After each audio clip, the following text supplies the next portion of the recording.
The Battle of Tours 732. It was Charles Martel who had crushed the despots who were claiming dominion for themselves throughout the whole land of the Franks. It was he, too, who had conquered the Saracens when they were striving to occupy Gaul in two battles, one in Aquitaine near the city of Poitiers, and the other by the river Bear near Narbonne. In this way, Charles compelled the Saracens to retreat to Spain.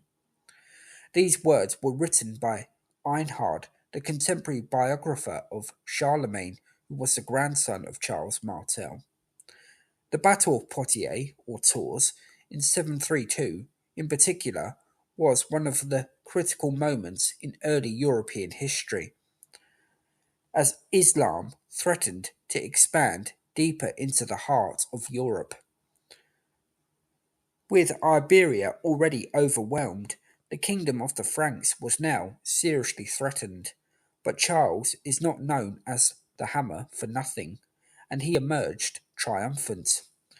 Speculation has been made over the consequences of the victory at Tours. Had the result been different, what was to stop the halt of the Umayyads? Would the whole of Europe been overwhelmed by Islam? Certainly, had the Umayyads been successful, they would have marched on, looking for further conquests. As it was, the war between Islam and Christianity in Europe would largely be confined to Iberia, although Arabs would later threaten Italy. Christianity, like Islam at the time, was still young, and Tours preserved the future of Christian Europe. The Battle of Edington, 878. Alfred, King of Wessex, had been driven into temporary exile by the rampaging Vikings, but rallying himself, Alfred faced off against the invaders at Edington in Wiltshire, where he inflicted a critical and crushing defeat on them. After the battle, Alfred came to an agreement with the leader of the Vikings, Guthrum, and converted not only Guthrum, but also 30 of his leading men to Christianity. The Viking Wars in England was certainly not ended by Edington, and indeed it would continue in bloody fashion for another 140 years.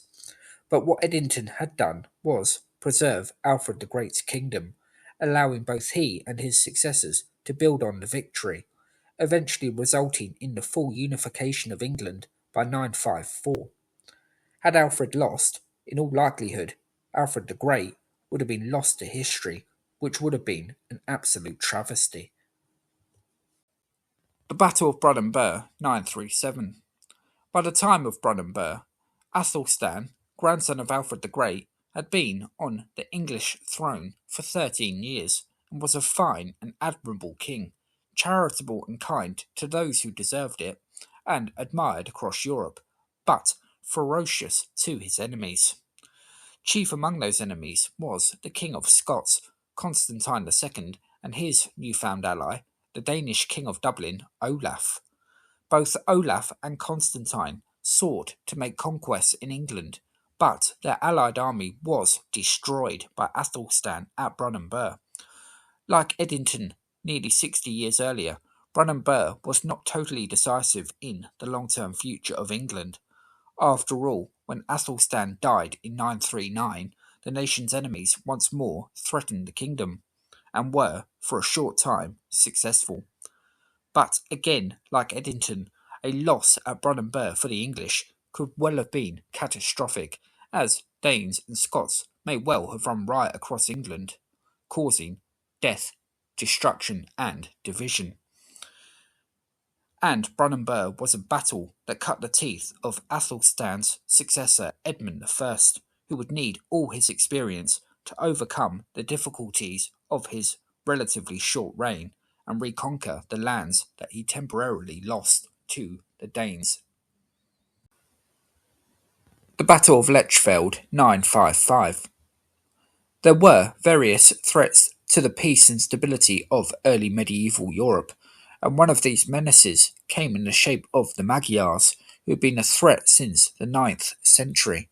The King of Germany, Henry the Fowler, a highly capable man, found himself embroiled in warfare with the Magyars, who were clearly a force to be reckoned with in battle, as Henry sought a peace agreement with them, agreeing to pay the Magyars tribute. But Henry's son Otto the Great would destroy the Magyars at Lechfeld in 955. Otto's forces were initially in trouble, but rallied and drove the Magyars back. The fighting was ferocious, and Otto's men merciless. The chronicler Widukind says of Otto's victory, "There has never been so bloody a victory gained over so savage a people." In Widukind's words, there were barely any survivors left on the Magyar side, and Otto's triumph was absolute. He had destroyed a terrible menace to the people of Europe. The Battle of Ashendon, 1016. Ending with a third English battle, we come to Ashendon fought in Essex in the autumn of 1016. The rivals for the English crown that year were Edmund Ironside and Canute. Edmund, the son of the recently deceased Athelred the Unready, and the Dane Canute, had, for months, tussled for the crown, with Edmund more than proving his powers in battle time and again against Canute's Vikings. But Ashendon would be different. The battle was not won by bravery or valour, it was instead settled by the treachery of Edric Striona, the ealdorman of Mercia. Edric had made a pretence of rejoining Edmund's service, but his loyalty was with Canute. And, with Edmund unsuspecting and on top in the early stages of the battle, Edric spread a false rumour that Edmund Ironside had been killed in the fighting. The English army panicked, and Canute took full advantage. At this stage, things weren't all lost for Edmund, but a few weeks later he died, probably of the injuries he sustained at Ashendon, although the timing of his death was certainly convenient for both Edric and Canute, although Edric would be executed soon after, as Canute could see how wretched and untrustworthy a character he truly was. Ashendon was a crucial moment in early English history, as it spelled the beginning of the end for Anglo-Saxon England. A Danish dynasty now ruled over the country, and would do so for a quarter of a century. And Edmund Ironside, Anglo-Saxon England's last hope, was dead. Edmund had also had two young sons who would have succeeded him, should he have won the crown outright, meaning that the opportunity for Edmund to establish a long-lasting dynasty had been there should he have won the Battle of Ashendon. There would be two further Anglo-Saxon kings, it is true, but we all know how the story of Edward the Confessor and Harold II played out.